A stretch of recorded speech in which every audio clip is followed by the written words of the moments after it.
पिछली मीटिंग में स्टेज से किसी ने भारत माता की जय का नारा दिया। सब कहते हैं, सुना होगा, आपने सुना है, भारत माता की ये नारा है। ये भारत माता क्या है जिसकी जय हो रही है? ये है क्या? नहीं, सवाल पूछ रहा हूं। सब लोग इसकी जय करते हैं, ये है क्या? हां, ये भारत की जनता है, भारत की जनता है ना, जिसकी हम जय करते हैं। आपके माता पिता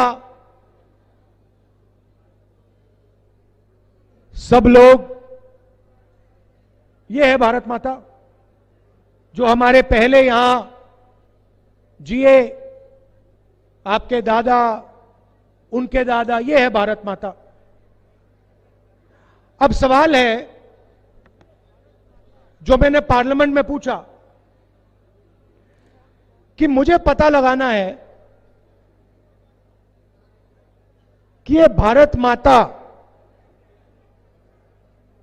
में कौन कौन लोग हैं।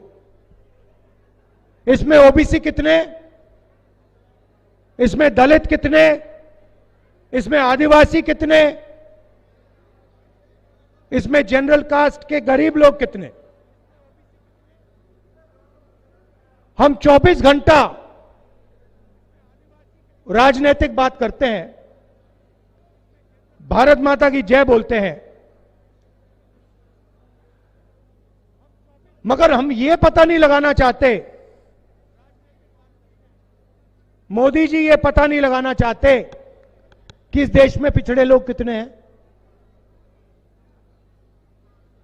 मैंने पार्लियामेंट हाउस में जाति जनगणना का सवाल उठाया। मैंने कहा कि देखिए,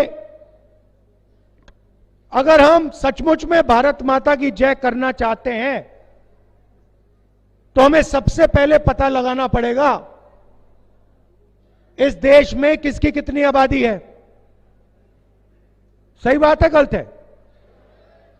अगर हमें यही नहीं मालूम कि इस देश में दलित कितने, आदिवासी कितने, पिछड़े लोग कितने, तो भारत माता में जो शक्ति होनी चाहिए,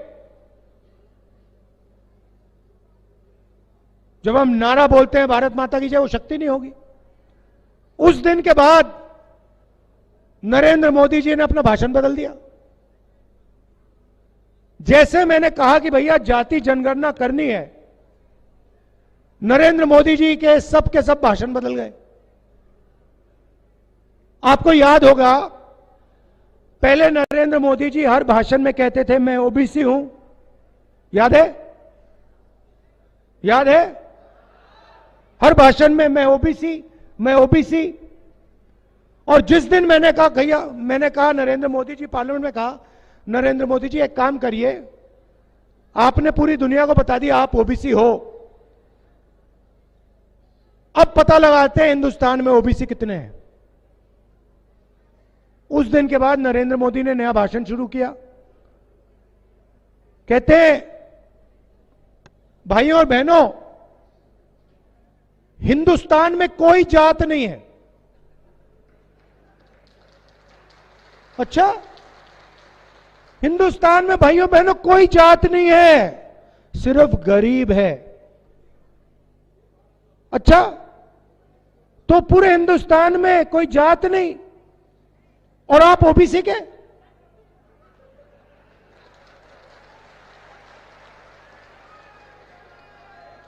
आपने ओबीसी कह कहकर 12,000 करोड़ का हवाई जहाज खरीद लिया। हर रोज नए कपड़े पहनते हो, मतलब दिन में आपको दिखेगा 3 बार नरेंद्र मोदी जी कपड़े बदल देते हैं, 12 करोड़ की गाड़ी में घूमते हैं। और जब सैनिक सम्मान पे आऊंगा, और जब हिंदुस्तान का युवा, चाहे वो ओबीसी हो, दलित हो, आदिवासी हो, वो कहता है भैया हमें अपनी जनसंख्या पता लगानी है, आप कहते हो देश में जाति नहीं है। जब पिछड़ों को रोजगार नहीं मिलता तो आप नहीं कहते थे कि जात नहीं है। जब दलितों को पीटा जाता है तो आप नहीं कहते जात नहीं है। आदिवासी का अपमान होता है तब आप नहीं कहते जात नहीं है। मगर जिस दिन हमने सवाल पूछा, कहा कि भैया बताओ कितने हैं ओबीसी, कितने, उस दिन जात नहीं। उस दिन हिंदुस्तान में सिर्फ गरीब बचे हैं।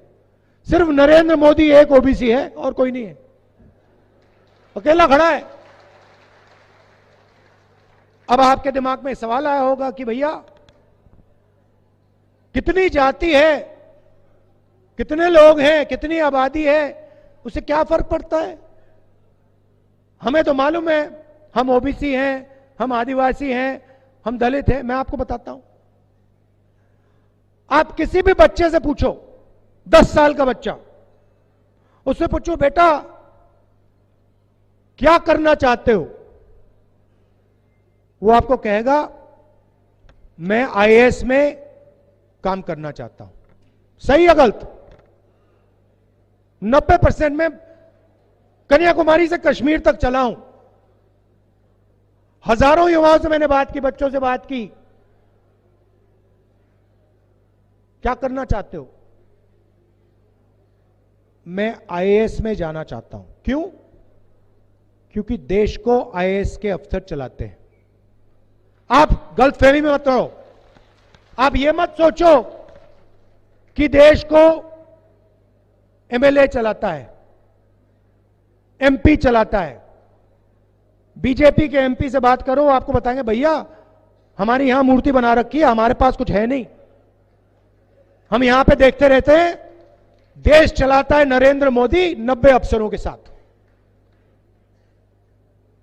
मतलब 90 अफसर, आईएएस के अफसर, secretary to government of India देश को चलाते हैं।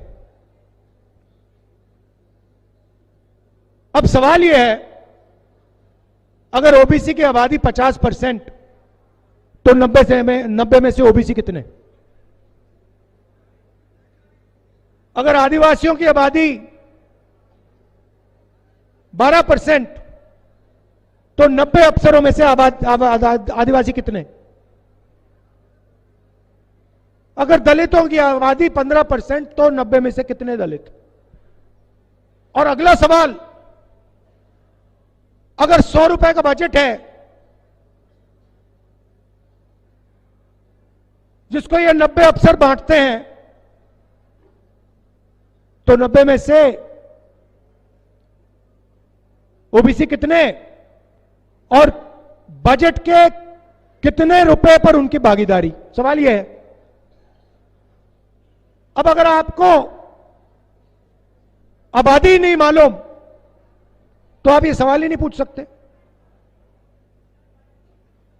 भाइयों और बहनों, मजे की बात सुनिए, और ये जो पूरे देश में ओबीसी युवा, जनरल कास्ट के गरीब युवा, दलित आदिवासी युवा जो भटक रहे हैं, 24 घंटा रोजगार ढूंढ रहे हैं, इसका कारण सुनिए। भाइयों और बहनों, मैं आपको गारंटी करके नहीं कह सकता हूं ओबीसी की कितनी आबादी है। मुझे मालूम है तकरीबन 50% है, मगर किसी को नहीं मालूम सच्ची आबादी क्या है। मगर मैं आपको यह बता सकता हूं कि 90 अफसर में से जिसकी कम से कम 50% आबादी है, 90 में से 3 अफसर पिछड़े वर्ग के हैं। समझिए, आपकी आबादी कम से कम 50%, 90 में से 3 ओबीसी, 90 में से 3 दलित और 90 में से 1 आदिवासी। 90 में से एक आदिवासी। और ये कर क्या रहे हैं ये भी समझिए, ये मत सोचिए कि ये कभी कोई बड़े विभाग को लिए बैठे हैं, इनको कोने में बैठा रखा है।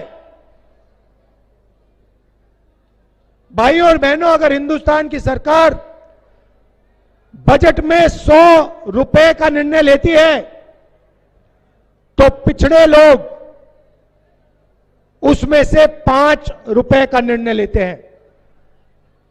50% आबादी, बजट पे 5% कब्जा और 90 में से 3। इसलिए इस देश के लिए सबसे जरूरी काम जाति जनगणना। जिस दिन, ये भाइयों और बहनों, जिस दिन जाति जनगणना हो जाएगी उस दिन दूध का दूध, पानी का पानी हो जाएगा, साफ हो जाएगा पूरा। उस दिन ओबीसी सवाल पूछेगा कि भैया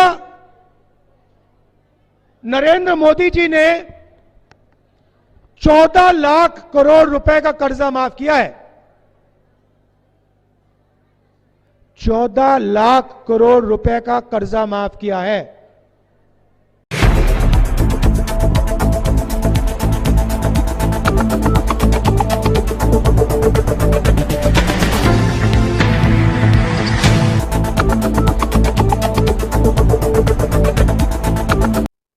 नमस्कार मित्रों, मैं हूं कुमार भवेश चंद और आप देख रहे हैं द इंडियन।